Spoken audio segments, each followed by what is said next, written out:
Welcome to Opt In with April Jasper. Relevant conversations about topics important to eye care providers today.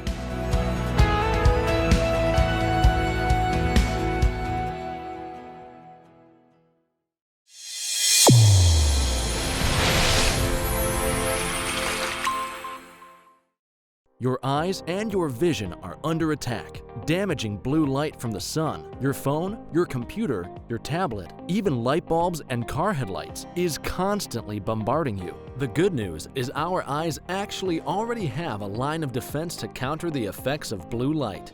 This defense is made up of 3 pigments called carotenoids.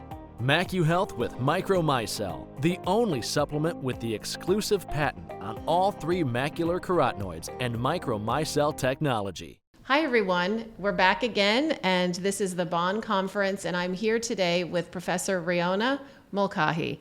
And I just want to tell everybody that I really felt like it was a perfect opportunity for you to open the session here, and it was just well done because it touched my heart. I don't know that I truly understood how the brain and the eye and nutrition applies to both, which I should, but I'm not in the field that all of you are in. And you brought it to life for me because you talked about patients that we see every day, and I'm not going to tell your story because I want you to, but you helped us to understand this as a story. So, Professor, before we get started, tell everybody about you and your background.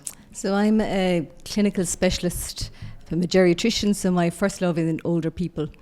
And while I deal with older people, then the main conditions I deal with are things like Alzheimer's disease, stroke, and Parkinson's disease. And one of the major advantages or the major successes in medicine is we're living longer. But because we're living longer, we have a huge increase in age-related diseases. Right. So I'm qualified 32 years now. So when I qualified first, there wouldn't have been all that many people in their 80s and 90s in the waiting room for your clinic. Wow. But now the average age is 85, 90, 95. So here's our challenge. The challenge is that it's great to live longer, but you must live longer and well. And this is what this is all about, trying to find ways to improve these age-related diseases and to make people live well into their older age. Absolutely. So the presentation you gave, give us a little bit of the story of that and the learnings that we all can take away from it. Okay, so Alzheimer's disease is incredibly common. It's the most common, what we call neurodegenerative disease that we have, and that's where brain cells simply stop working in the way that they used to. And the prevalence, what I mean by prevalence is the number of cases of Alzheimer's disease is increasing exponentially. In fact, it's doubling every 20 years. And, to define Alzheimer's disease, it is really what we call a multi-domain condition. It affects your short-term memory, so you have progressive difficulty with your short-term memory, progressive difficulty with your everyday activities, and then perhaps changes in your mood and personality. And I talk about the story. So, I have people with early Alzheimer's disease who very eloquently describe, sometimes I can see words hanging in front of me and I just can't reach them. I can't say what I want to say. Or they might say, look, I know I recognize you now, or I know I recognize my husband now, but I also know a time will come where I don't recognize them. Or they might say things like, I've just, doing things like, it might be initially putting on the kettle or putting on your clothes. All of these familiar tasks, familiar learned tasks become more difficult. So it is such a huge impact on the person themselves, but then we must remember carers. So for every person with Alzheimer's disease, you have 3 or 4 other people who are really immediately affected. And I don't mean financially, because that's one aspect, but I mean your whole life changes. The person that you perhaps are married to or love, or your mother or your father, they change, and they change over time, but in a way that they can't predict. They can't predict what yesterdays they keep, what yesterdays get deleted. They can't predict how their personality changes. So, it has a huge personal impact, and that's what I mean by the story. I think everything we do must try and improve that story for people and help people live better and longer. Well, you brought up how every one of us likely has been impacted or will be by someone who has Alzheimer's or at least dementia. You brought up the difference between them, and then we're going to get to the fact that you've got new and interesting information that's helpful. And by the way, recently published or accepted to be published. Completely, which is Congratulations. Great. Yes. Huge information. And I can tell you, David and I have been affected. My grandmother, I watched as she was unable to remember many details of her life, most details. And my aunts put together a book that would tell her the story of what happened to her husband, because almost every day she would ask where he was. And so I think that as we look at the impact it has on us, it makes your research even more important and life-changing. So tell us more about what you've discovered. Well, I suppose to start, how common is it? So 30 to 40% of people aged over 80 have Alzheimer's disease. So it is extraordinarily common. And what you said there about writing a memoir book, because sometimes you can look at somebody with Alzheimer's disease and forget the person in there. You see a condition, but it's somebody living with Alzheimer's. It's not an Alzheimer's person. And there is a difference. So actually writing a book of memories is really important. So to come to my research, so really, when we look at what has been done already for Alzheimer's disease, there's been a huge focus, at government level and at health board level for, pharmaceutical or for drug treatments of Alzheimer's disease. Right. And at best, to be honest, they're limited. We have maybe 3 groups of drugs that are used, and at best they may slow the progression for a short while, but their efficacy is really, how they work is really very limited. So what we were very interested in, and that's how I became involved with John Nolan, is looking at the role of nutrition. So we know that, the eye is the window to the brain. And so John Nolan and his group have looked at, over time, at the role of what we call carotenoids. And carotenoids are plant-based pigments. So if you eat brightly coloured vegetables, you eat carotenoids.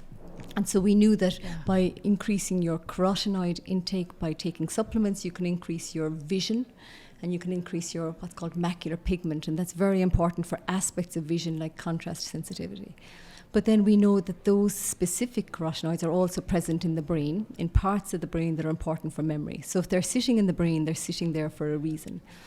And it really, based on lots of longitudinal studies. So we know that if you live in the Mediterranean and you eat brightly coloured vegetables and fish and oil and whatever, there's less dementia. Or if you live in Okinawa, the islands, or one of these blue zones they talk about, absolutely. So blue zones have very plant-based diets and diets that are rich in vegetables. Now, they also have good genetics and do lots of exercise. But we know that in that adhering to that type of diet, you have less Alzheimer's or less dementia.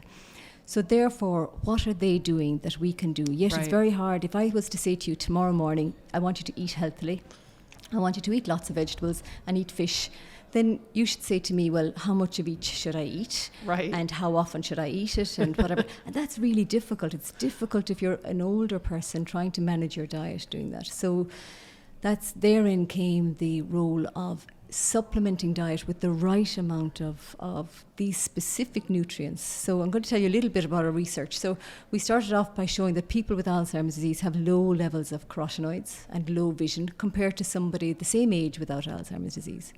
And then we started giving this group of people these specific carotenoids to see could we improve things for them. And we found we could improve, their vision, and we could improve the level of carotenoids in the blood, but perhaps not their memory. And for that group of people, we had chosen people with moderate Alzheimer's disease. So what we felt was that, in fact, we probably need to start a little bit earlier. Mm-hmm. So we've done lots of research now giving a nutrient combination, which is carotenoids and fish oils, to people with normal memory, to people with mild memory problems, and then with people with early Alzheimer's disease. And it's been really gratifying because we've shown in that group of people we can actually improve memory and improve aspects of memory. So improve working memory and improve episodic memory. So episodic memory, we use all this terminology, but what does it actually mean? Episodic memory is remembering the event of yesterday. So I went to the shop, I picked up a cake, I celebrated my birthday, and I whatever. That they're episodes in your life. So your episodic memory can improve. So, our research has been carried out in small groups of people, but we've shown statistically significant improvements in people with normal memory taking this formulation, and also with mild cognitive impairment. But the most recent study, called the REMIND study, which is what's just been accepted for publication, that was giving carotenoids or giving a nutritional supplement in what's called a double-blind placebo-controlled trial. So we had one group of patients who were on the nutritional intervention and one group that weren't on the nutritional intervention. and the patient didn't know what they were on, and the investigator didn't know what they're on. So you can't in any way alter your results then. It's really double-blinded. And what we found over the trial period, and remember this trial was carried out during a time of pandemic, so extraordinarily difficult, but our fantastic patients stuck with us. And what we found is that carers reported significant improvements in their loved one's mood and their loved one's memory. And this was, it was just fantastic to see, because it's a condition we really don't have a lot of interventions for. And rather than just saying, change your diet or exercise more, we were able to say, well, look, if you take this specific formulation, there is a research base that it will improve memory. Now, it's not going to make Alzheimer's go away. Right. That's the truth. It's not going to make it go away. But what you want is you want people to live longer and better, and for their loved ones that they're living longer and better. Well, and we're hearing a lot about people continue, even in the classes that are still happening, to talk about how soon should you start taking these supplements, and if you did start taking them earlier, might it have a greater impact? And there is the $100 million question. When do you start? And for example, in Ireland, we have what's called the TILDA study, which is a huge population longitudinal study. So they're starting looking at subjects aged 50 and following their health for years. And they give us really important information. So they were able to say, for example, lower macular pigment was associated with lower cognition or lower memory. Wow. The thing about a longitudinal study like that, though, is that there is no intervention. So they can't give half the population one thing and another half the other. So it gives us lots of information, but it doesn't give us an intervention. So that's why this particular work is so important. Yes. It was this double blind. Now, it would be wonderful if we had more people in the trial. It would be wonderful if we could continue it for longer.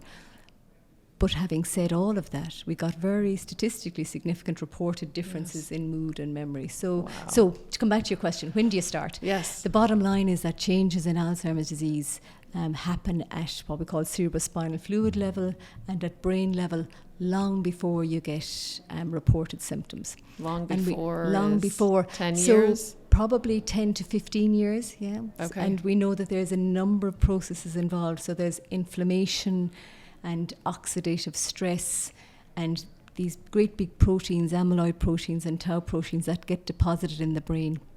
And the way I like to describe that is if you could imagine traffic going up and down a motorway and it's travelling really nicely with no difficulty, but then you park a great big truck across the middle of the motorway, so that's your big protein, and all of a sudden you can't transfer that information, or you can't go up and down that motorway quite as quickly. Yep. Or you might take the diesel out of your car, so that's your neurochemical problem, and the car simply won't go. Or the car may overheat, that's your inflammation or your whatever. So you have all of these processes happening in the brain.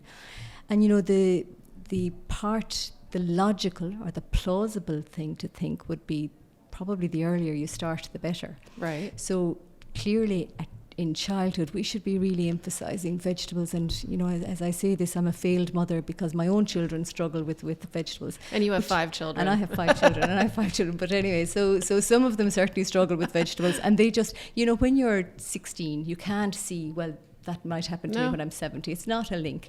It's not a You're link. not a failed mother. We're all in the same boat. I'm glad to hear it. But without a doubt, I think really emphasising diet and exercise. And we've an obesity pandemic. It's not that we're not eating calories. We're eating the wrong calories. So getting that part right would be huge. Getting exercise right would be huge. But then when you're in your 30s, your brain starts to shrink. And when you're in your 60s, your brain shrinkage accelerates. So, if you're thinking, okay, I am really good at eating fish and I'm really good at eating vegetables, but I'm perhaps not good enough, then I would be thinking about it certainly in my 40s and 50s. I love that you tell us, but why not 30? Well, that's just it. You see, why not 20? Or why not 10? Yeah, what's the harm? Seriously, what's the harm? Well, that is the wonderful thing about this particular intervention. So the carotenoids and fish oil supplement, as was used in this particular research, doesn't have adverse effects. So we have had no reported adverse effects. So you're giving, they're probably called potent anti-inflammatories. So you're giving a supplement. And remember, all degenerative diseases are inflammatory, really. So you're giving a supplement that at best will make you feel better, or at worst will make you feel better. Right. So, it's not that you're giving, this is a nutritional intervention. Yeah. Well, my concern is too that I don't know what's going to happen. Let's just put me back to being 20 again. I don't know what's going to happen in my 30s, in my life, that's going to fast forward any of those negative things that could be part of my future. And But what you do know is that minimizing associated risk factors. So, hypertension is the silent killer. Yep. Going to your general practitioner to make sure your blood pressure is good. Diabetes and cholesterol profile. It's really important to get all of these things right, because all of these accumulated risks will contribute to developing Alzheimer's disease. Smoking is just an out-and-out disaster. Actually, we'd agree. You should say that again. Smoking is an out-and-out disaster. That sounded very Irish, I love didn't it? But we had a gentleman this morning who said he was from Utah and that there's very little smoking in Utah. And I really wanted to say, well, how do you... I know. I heard that too. Yeah. Or do they do vaping in Utah? I'm not sure. But anyway, so smoking is a disaster. Excess alcohol is a disaster. A glass of red wine is fine. 2? Perhaps also fine. Okay. 3, you're pushing it. Okay. Just want to be clear for everyone who's listening. So, there are lots of modifiable risk factors, and 30 to 40% of your risk of developing Alzheimer's is lifestyle based. So we can modify 30 to 40%. Now, to date, we can't really modify our genetics. They talk about, your genetic profile and choose your parents carefully. If you do have a family history of Alzheimer's disease, it does increase your risk.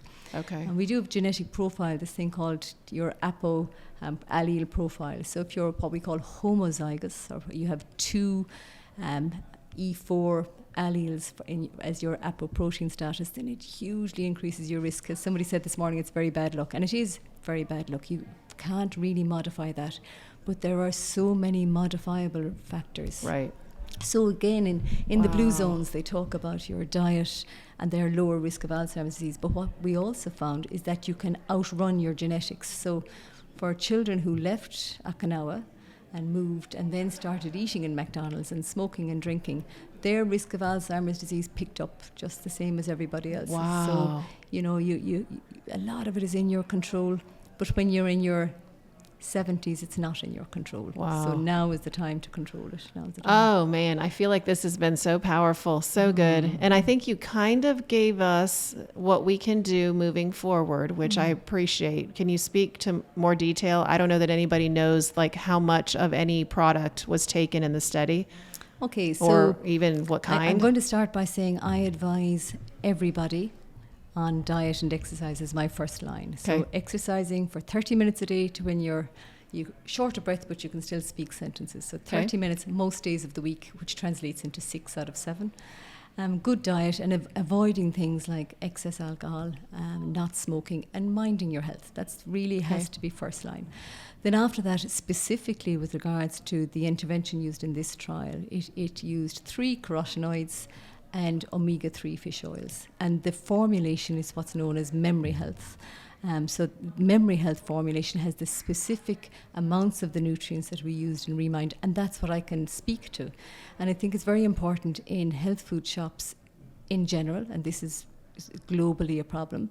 There are lots of advertised products, but if you actually look to see what's in the products, it may not be as it says on the tin. And that's really difficult for people because it's a minefield. You go in and you think, well, I am getting what I need here, but perhaps you're not. So I can tell you what we used in our specific trial, which was memory health. Yeah, and we did just hear that from Dr. George Britton, and he mentioned that his biggest concern with everything he's hearing here is that people might or could be doing their research with products that are not what they say they are. And so I love that you said that. Memory health is not it's a brand. So for anyone who's listening or watching, it's an actual brand that's sold in the US. And so that's what you need to look for. And then my final question, what's next? Well, what's next? So I work with John Nolan, and there's always a next step. I think we're dealing, when we're dealing with degenerative conditions, we're dealing with the same process. So there are many degenerative conditions out there, and we need to look at them in totality. But what we really would love would be a larger scale project like what we've just done. So we did a local project in the southeast of Ireland in a pandemic and really managed it very successfully because of the extraordinary challenges. And what we did find, which was great, is that first of all, patients were very good at taking the supplements. This was the first double-blind, placebo-controlled nutrition intervention trial of its type in Alzheimer's disease. So it was a small study, but really important.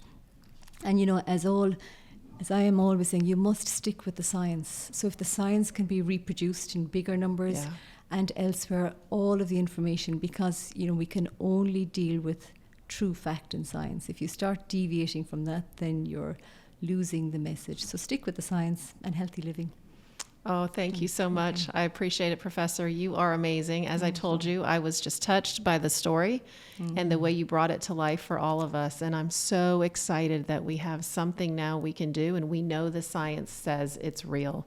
Well, thank you. Thank you for spending time with us. Not at all.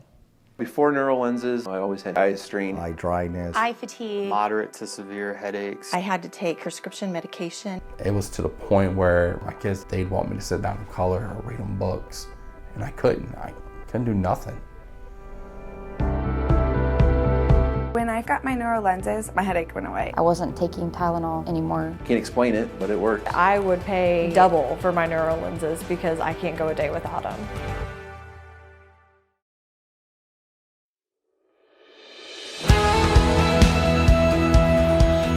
Welcome to Opt In with April Jasper. Dr. Jasper and her guests discuss hot topics, practice management tips, patient care moments, and vendor vignettes in this weekly podcast. Catch it simulcast on YouTube too.